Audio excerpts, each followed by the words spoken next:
हम करेंगे हर मजलूम की हिमायत। अस्सलाम वालेकुम नाजरीन, मैं हूं हुरैन फातिमा और आप देख रहे हैं हिमायती न्यूज HD चैनल।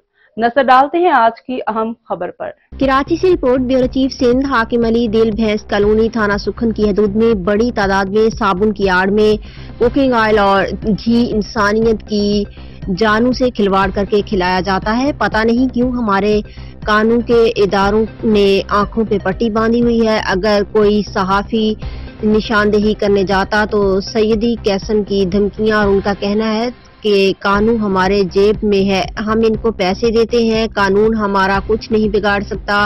महकमा सेहत, health, DC Malir, food authority इलाकों का मुतालबा है कि SSP मलीर, DG रेंजर और DC मलीर और सिंध गवर्नमेंट को इन दरिंदों पर कानूनी कार्रवाई की जाए। जो इंसानों की जानों से खिलवाड़ किया जाता है तो इनको खुदा माफ नहीं करेगा। हड्डियों की फैक्ट्रियों से मुजरे सेहत घी और तेल निकालने का काम जारी। गैर कानूनी फैक्ट्री भैंस कॉलोनी रोड नंबर 12 पर, जिनमें यासिर अफराद फैक्ट्री मालिकान आसिफ, दिलावर, शौकत जो गैर कानूनी फैक्ट्रियों से घी और तेल निकालने का काम जारी करते हैं। 20 कॉलोनी की अवाम SHO सुखन, DSP सुखन, SSP मलीर मुतालबा किया है कि 20 कॉलोनी रोड नंबर 12 पर गैर कानूनी फैक्ट्रियों के मालकान को फौरी तौर पर गिरफ्तार किया जाए। इन फैक्ट्री को फौरी तौर पर बंद करके इलाके की अवाम को बीमार होने से बचाया जाए। इन गैर कानूनी फैक्ट्रियों से बदबू से इलाके की अवाम तरह महकमा सेहत, DC Malir, food security Malir वो अवाम ने अपील की है कि इनके खिलाफ फौरन एक्शन लिया जाए।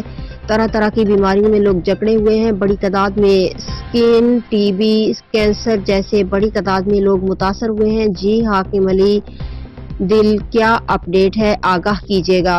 ये साबुन की गाड़ी है जिसमें ये गंदा ऑयल जो साबुन बनता है, ये गाड़ी का नंबर है। और ये गैर कानूनी जो बना रहे हैं, गंदगी से नहीं निकला हुआ सर, ये घी मिलकर। ये किसका काम किसका है? अख्तर का। ये क्या साबुन का काम है? साबुन का काम कर रहे हो जी। ये इधर कौन सी घी मिल रही है?